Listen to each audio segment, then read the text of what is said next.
Hello, music fans. Hi, music fans. He's stealing my job already. I'm Lizzy Lovette, and I am very excited to welcome you to our special Telstra Thanks live stream with the super smooth, very cheeky, ultimate showman, Mr. Michael Buble. Thank you very much. Now, this is huge because we've got a whole half an hour, and we're going to be asking your questions to the man himself. So if there's something you're sitting there going, I really want to know that about Michael, it is not too late. You can just tweet your questions to #MyBubleMoment. And now you can get on camera. It's time for me to introduce the man himself, the one and only Michael Buble. Thank you, Lizzy. How are you? I'm clapping for myself, I just noticed. I love that. Yay, he's here. Clap it in, and the crowd goes wild. It's so exciting. It is so exciting. I'm still on a high after seeing you in concert on Saturday night. You were going off. I had a good time. I had a really fun night on Saturday. You had your new tooth? You know, the Friday night show, for people that don't know, I stepped on my microphone stand, because I keep time with my foot. And when I stepped on the stand, it's like stepping on a rake, basically. And when I stepped on the stand, the mic came and it knocked my tooth right out. And it hurt a lot. It felt like I got punched in the head. So the first song, I was dizzy and stuff. But I kept holding the mic in front of my face because I assumed there was a lot of blood. Yeah. And there was little kids in the audience. And I didn't want to traumatize them in their first ever show. So I got through the concert somehow because I was, on endorphins and whatever. And so Saturday night, I don't think I've ever felt so free before. You were like that. Having a tooth feels so good. I've got a tooth. Yes. So you've got a little bit of Australia with you forever, really, haven't you? Yeah, and you've got a little bit of me because we couldn't find it. Oh, someone's got a tooth out there of yours. Yeah, yeah. Quick, stage crew, check out that tooth. Yeah, exactly. Now, how does it feel wrapping the Australian leg of your tour? You know what, bittersweet, because this was one of the greatest tours I've ever had. It really was. I feel really proud of what we achieved in this country, and of course with Telstra, I was just in the boardroom with a bunch of the folks from Telstra, and it was a great partnership. It really was. I mean, it's hard to have an impact on a country this big. It really is, and in such a short amount of time. And so with the partnership that I had, we were really able, I feel, to make an imprint and to really do something special. And I played to close to 150,000 people, and.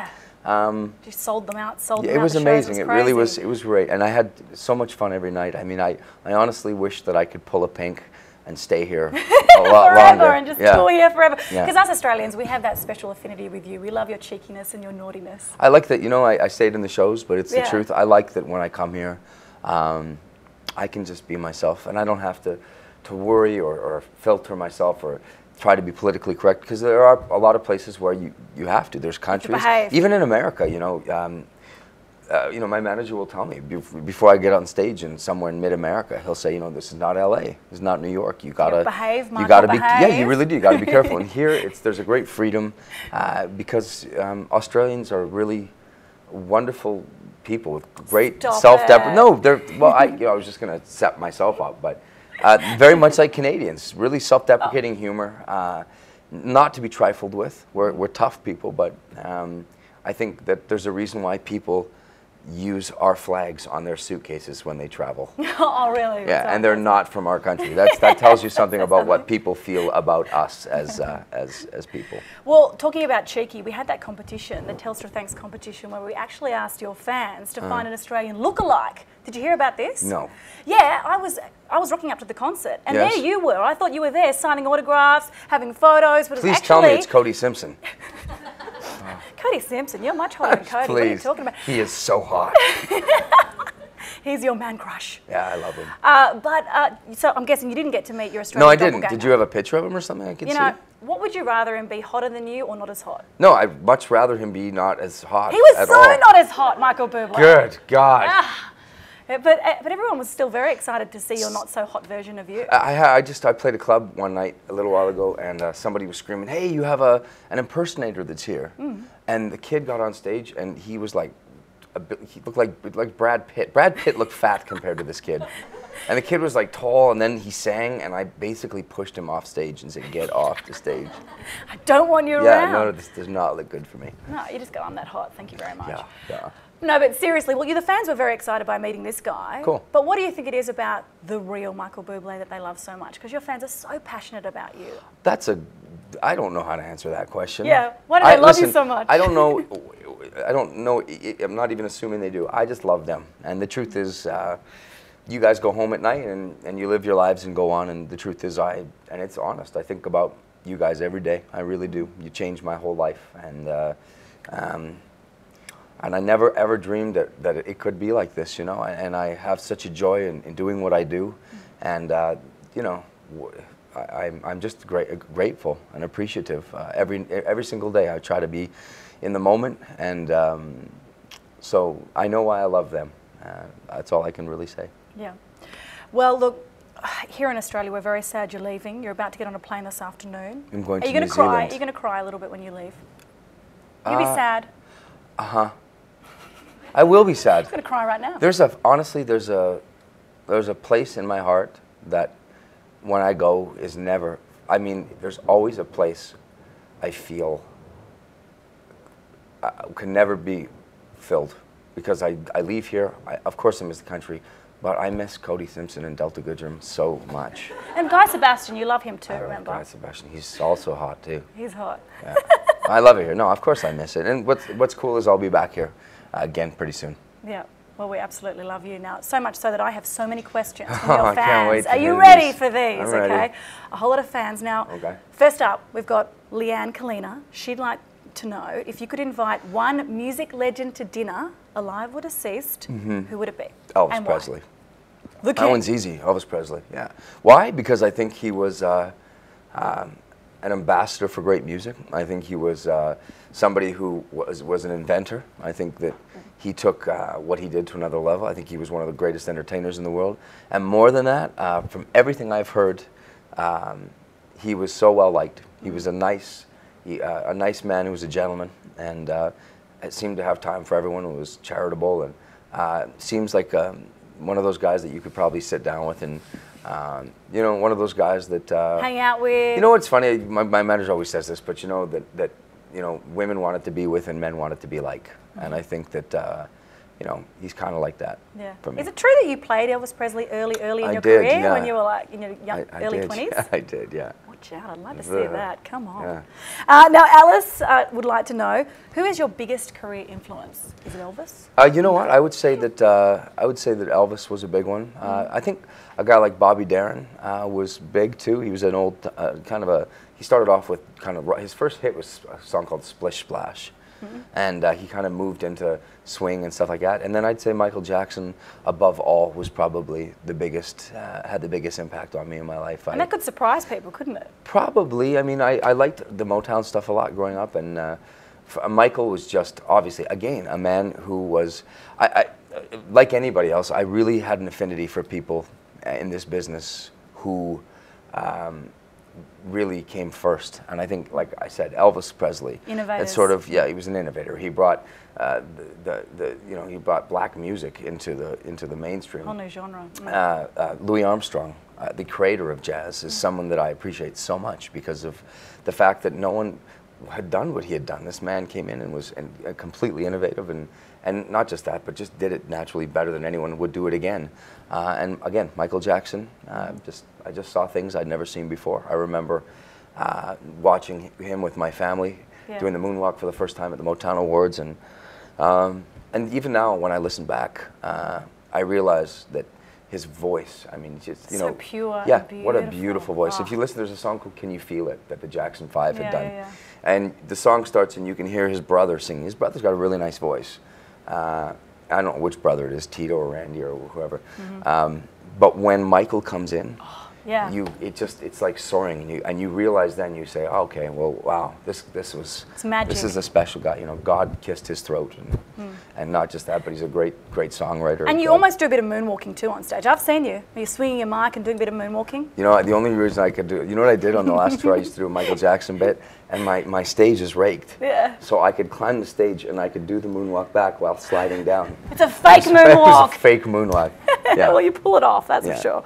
Okay, now I want to tell you this question. It's very smooth, by Peter Barry. He actually writes it for his wife. He says, my wife would like to ask, even though I just haven't met you yet, when you're home and Hollywood and everything is lost, what does a beautiful day for you involved? See what he did there? It's clever. My way would involve the summer wind. What? Do you know what? I hate questions like that. I love you, dude. Poor Peter, he's doing it for his wife. Can I tell you? Clever. Thank you. He's very clever. Do you know what? No, Pete. I just did an interview, and it was this kid's first interview in Germany. And the kid was like 21, and he was nervous, and he said, yeah, Michael, so I have not met you yet, but I want you to know I love everything about your music because I am lost without it, and so I want to hold on to you while I'm here in the interview. And I just looked at him and said, come on, you can. You can do better than that. I did. I said, that sucks. Did you? First question. Yeah. We were like, oh, boy. No, he was great. He was very sweet. Yeah. How funny. I was going to say it's a beautiful day to be here with Michael Buble, so I'm glad I didn't do that. How cheesy. That would have been bad, man. Bad. Okay, now Anita, she's got 2 questions for you. Sure.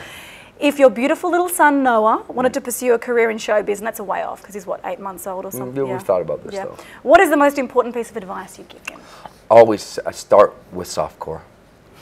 Don't go straight to the hard stuff. Yeah. You know what I mean?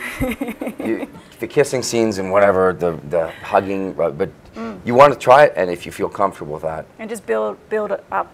Yeah, build it up. Kind of like your shows. That's your musical mantra, I love how uncomfortable I just made you. I know, I'm like, oh, that was amazing. What do I do? I would tell my son that no matter what he wants, that we'd support him and love him, and you know, it's funny that you ask, because we do. My wife and I think about it a lot, and we wouldn't be one of those people that blocked him if it brought him joy. That's what we want to do. Is just that's our. Because from when you were 2, you wanted to be a musician, a famous musician. I wanted to be. Yeah, I did. Yeah. You were like, please. An actor, actually. First, I wanted to be an actor, and I used to audition for.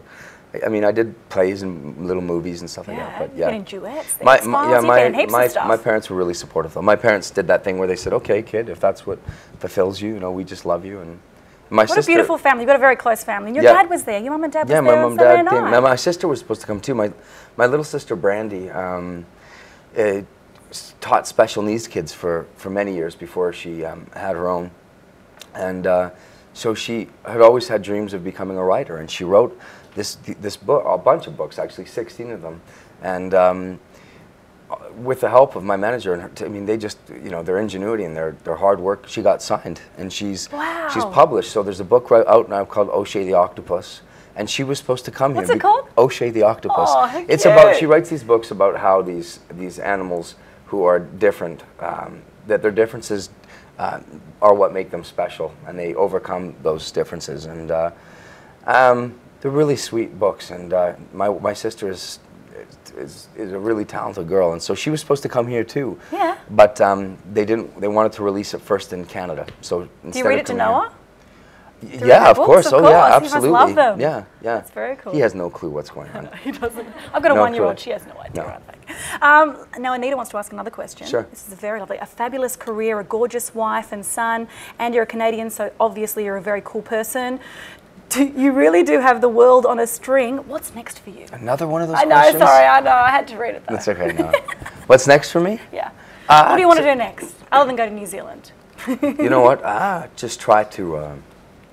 you know, something I never did before in my life was just to be present. And I was so busy looking ahead and planning ahead and you know, fighting for the next step and what is the next step, that it's nice for me to you know, as much as I know I have to plan, it's beautiful to also stop and smell the roses, and to be able to stop in moments and appreciate how lucky I am. And right now, you know what, I just want to be a good dad and spend as much time as I can with my little dude. You can tell how happy you are. I've never seen you happier than with this. Yeah, I'm pretty happy. Yeah. Now, I've got some Twitter questions because we've been asking everyone to tweet them in to #MyBublé So let's hit the Twitter feed. Now, Nick Casson says, what was the first song you sang to your beautiful Lusana? I wrote Haven't Met You Yet. Yeah. Yeah, and I remember sitting in Argentina with her, and I remember going on the Mac computer and translating the words in Spanish, because at that point I didn't speak Spanish at all. She didn't speak English, did she? She didn't speak English. Yeah. And so her English was not great, but it was, and I remember translating the words, and I remember saying, you know, I'm writing this about you, and we were at a picnic with her and her sister, and and I said, you know, here's the song, and I sang the song, and you serenaded her. Her and her family said, like, yeah, it's okay. I remember thinking I remember sitting there in a picnic, and saying, this is going to be a hit. I'm telling you, this is going to be a big hit, you guys. And they're all going like, mm-hmm. They're a tough audience. Yeah, very tough audience. Right. Yeah. And then you got her in the video clip, of course. How'd you do that? You just said, come on, babe. Well, they wanted to. The record company wanted to hire a movie star, some Hollywood movie star, and I honestly at that point, it's funny now that I am where I am. When I do another video, if there is the part for a female, it will be a celebrity. It'll be someone I don't know, and I'm okay with that. But for this song, I felt it was so authentic. Kind of, yeah. For me, it was really personal, and I wanted her to be in the video with me, and I would never do that again. I don't think either of us would ever mix our business with our personal life again, but it was really a special thing for us to do. And she's really hot. And looks she's really hot in the video. Stinking hot. So get her in there. Okay, now, Rebecca Jane Roberts, she has another question for you. She says, Michael, where is the place that you would truly call home? Is it an actual place, or is it the people you are with? It's both. It's the people I'm with, but I mean, Vancouver is my home, and Argentina is my home as well. I mean, that's my son has his birth certificate, his passports from both those countries, and so obviously our families are both there. Do you spend a lot of time in between? We do. We spend a lot of time either in Argentina or in Vancouver, and we have a home in LA as well. But I'm usually only there when I have to work. Yeah. I prefer Vancouver and Argentina. And for Christmas, don't you fly her family over to everybody? Yeah, there's 50 people that come and stay. Really? Oh yeah, it's a mess. It's and you beautiful. Put your Christmas album on, crank it. It's funny you say that. That's what I do at my house at Christmas. I don't, but my mother has it. Basically, we have the iPod, and I keep switching it because I love the Bing Crosby. That to me, Christmas is not Christmas without the Bing Crosby record.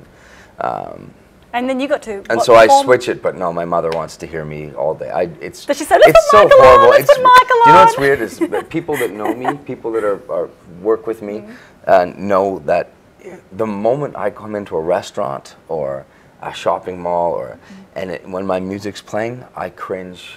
I don't know why. I just sweat. It's hard. You ever hear yourself in a recording or somewhere, and you go like, God, that's what I sound like. I love my music. I really do. I take great joy in making it. I'm very proud of it. But really, I'm so tired of my own voice, honestly. I really am. But you don't get nervous at all before going on stage, do you? You just go attack. I get nervous for stuff like television. You know what's funny? I'm in control out there on stage. And I feel that no matter what happens, I have a rapport with the audience and a relationship, and I think I'm bright enough and awake enough to be able to go with whatever happens. My fear sometimes is more going on a television show, doing Oprah when I was a kid, the first time. And, sitting there with the Oprah. Sitting there and knowing, I love that you called her the Oprah. The Oprah, she's like. And it's scary because if you make a mistake, if your voice isn't great, and usually because you're nervous, your voice is tight. As a matter of fact, I did, one day I was shooting a video, and they called me and they said, listen, Tony Bennett isn't feeling well, and he's going to cancel his American Idol. This is in the heyday of American Idol. And he said, would you consider going in and doing it for him? And I said, okay, I'll go in. I was terrified. And so I came on stage and I started to sing, and I was fine, and then I could see stuff. Now I should say, Simon Cowell and I get along very well. I like him very much. He's a nice man. But at the time, he probably didn't even mean to do it, but he was sitting at the desk. What did he do? When I started singing, he looked and he did this. I was done. I literally, and so I have a mechanism. It's kind of to protect myself. Listen, I worked for years at nightclubs. I worked for years at these places where people didn't pay to see me. And so when people seemed not to like it, I guess with my insecurity, my mechanism was I turn off and I become too cool for school. I just get like an ice queen. I get very aloof, just aloof. And I think to myself, you know what?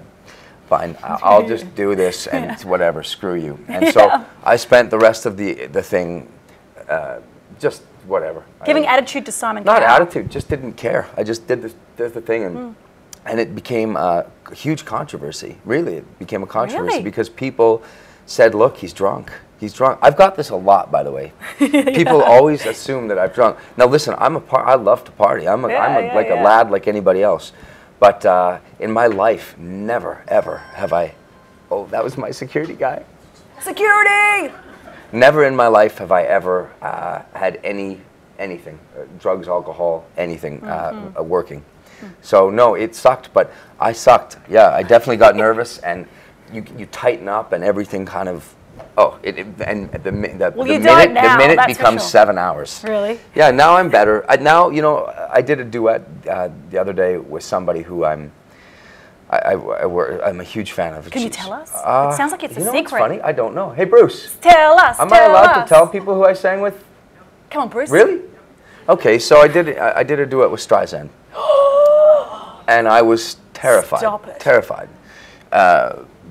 Because I'd known her years ago, and she scared me then, and she... She's Barbra. She's the Streisand again. And so I was sitting in my house in LA, and I was getting ready to go, and I was looking at myself in the mirror, and I was thinking, oh my God, I got to go and sing with perhaps the world's greatest vocalist of all time. This is just lovely. And and then I looked in the mirror, and I thought to myself, I said, you know what, Mike? You're Noah's dad. That's who you are, and that's something you're great at, and everything else is just icing on the cake. And it really allowed me to walk in and be present and enjoy the moment. And I told Barbara that too. And I just said to her, you know, I was scared. Of course, she's her, so she doesn't understand how you could be scared, but... she does get scared though, doesn't she? Yeah, I think she... Yeah, I think I'm one of the few entertainers in the world who doesn't feel that on stage, yeah. Can you tell us anything more about that song, when it's coming out or anything? I don't know when it's coming out. I know it was beautiful. Wait. I know it was, we did it. It was a really... What song was it? I don't think I can say any of this. Trouble, Lizzy. Look at Bruce, good. No. No, stop but it was really cool, and it was beautiful. And she recorded the way that I record, which is, it didn't let me down, because I'd hoped that it would be like that. Like we went into the studio, and there was 50 or 60 musicians, all the guys I worked with that I've made the last 6 records with. Yeah. Team Bublé. All of us in one room, Barbara in her booth, me in my booth, and you sing it live, and you take the best takes. And she's That's amazing. You know, she's beautiful. She's got a great, she's the best. So. Bublé and Streisand Bublé. Together, that's just too much. Bublé, it's too much. That's how I speak. Signed up like a didgeridoo. I just saw you got given a boomerang. Yeah. That's nice. Especially when you say nori. No. If you prolong it, it is a didgeridoo sound. Nori. It's not like a didgeridoo.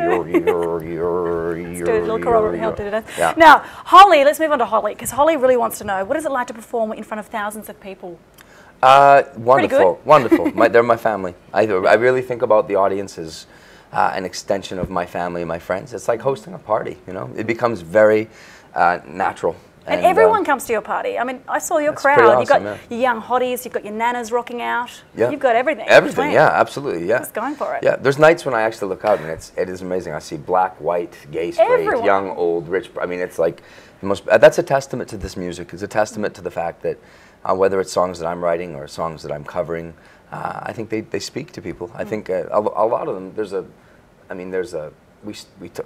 A lot of the songs are about love. And I think love is something that we can all relate to. There's, being in it or out of it or hurting because of it or whatever, being inspired by it. I think all of us, whether we're young or old or we're tough or we think we're tough or there's a way for all us to write. But listen, some of the songs I'm singing are 120 years old. It's crazy. Yeah, timeless. Yeah. This is a question I wanted to wonder. You are so happy in your own life and you're so in love and you've got Noah. Has that brought an extra emotional depth to your performing these songs? I think it's made me more grateful, and I think that it's funny. We were talking about the Streisand thing, about how I looked in the mirror and sort of talked to myself. It makes me a better man in every way, because I understand now why I'm here and what life is about for me. I'm not putting it on anybody else. It doesn't have to be like that for them, but for me, it really is the icing on the cake of what is a beautiful life. I'm so lucky. I got a beautiful family. I've got a wife that is my best friend, and she makes me stronger. And I've got a son that is like, I don't know, my whole world changed, and it was good before, but now it's just even better. And I can be present. I can get up on stage and not pretend to be something I'm not, and just be really happy, you know, in what I'm doing. And it shows. On this, on Noah, here Alexandra would like to know, what was the first thought you had when you witnessed Noah being born? Honestly? Yes. Honestly, we want to know. Honestly, say it, say it. I said, that doesn't look like me. Is that really what you said? My first words. And my wife looked at the baby and went, because the kid had dark hair. Like dark hair. And looked, and I actually... Because they changed so much. You know what I said to her? What? She was laying there and I said, God, I said, he looks like Juan Monaco. Is that what you said? That's her ex-boyfriend. He's a famous tennis player. You did not say that. What did you say? She just laughed at me. We laughed. No, it was a joke. I was joking. Yeah, it's the first thing, and it's funny because we both talk about it. You know, like I have a friend named Justin Ray in my band who's gonna have a baby. His wife is prego, and he keeps saying to me, "So is it like the first moment? Is this magical?"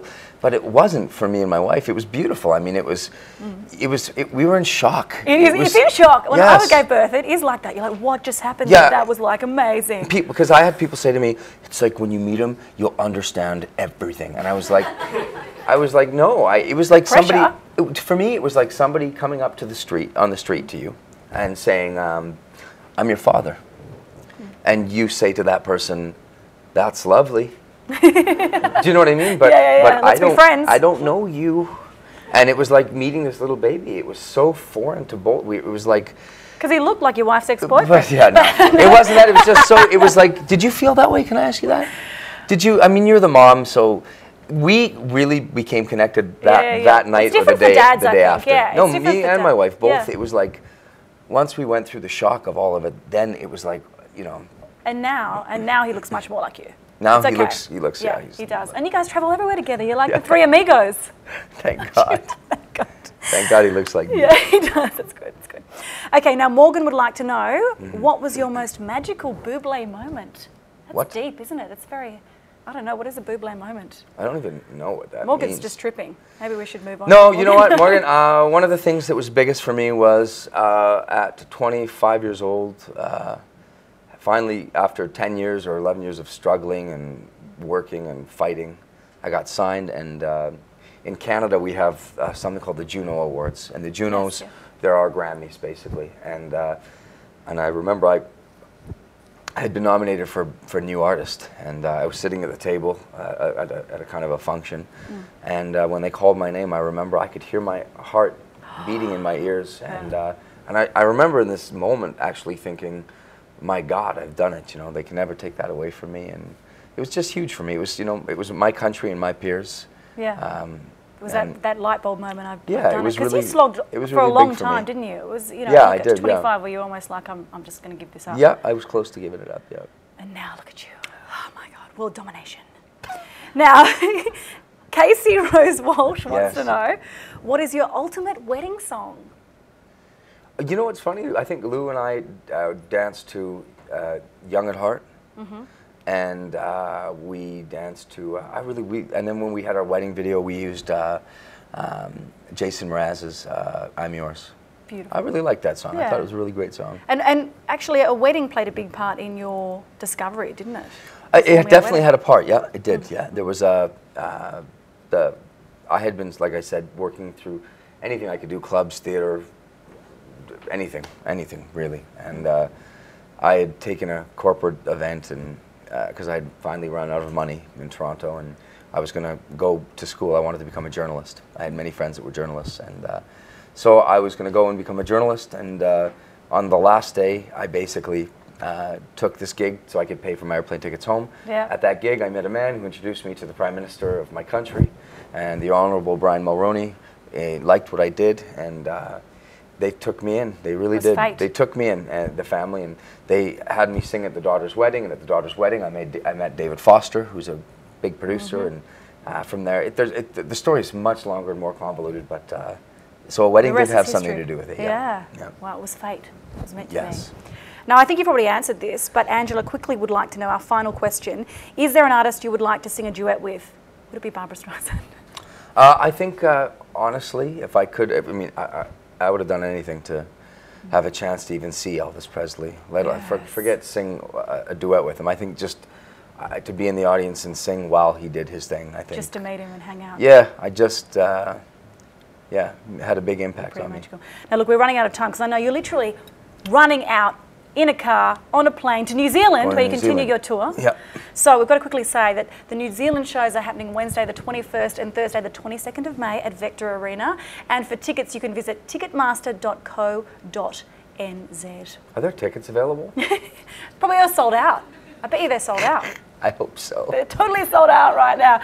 Michael Buble, that's all we've got time for. It has been absolutely awesome meeting you on behalf of the Telstra Thanks family and, of course, all your Australian fans. We love having you down here. You did a wonderful job. I appreciate it. Stop it. Thank you. And it's been great hanging out with you, finishing your amazing tour. Thank you. Michael Buble, everybody. Thanks, everybody. Bye. Love you. And Australia, if you love live music, movies or sport, stay tuned to telstra.com/thanks for exclusive entertainment offers for customers. Have a great afternoon. Bye. Bye.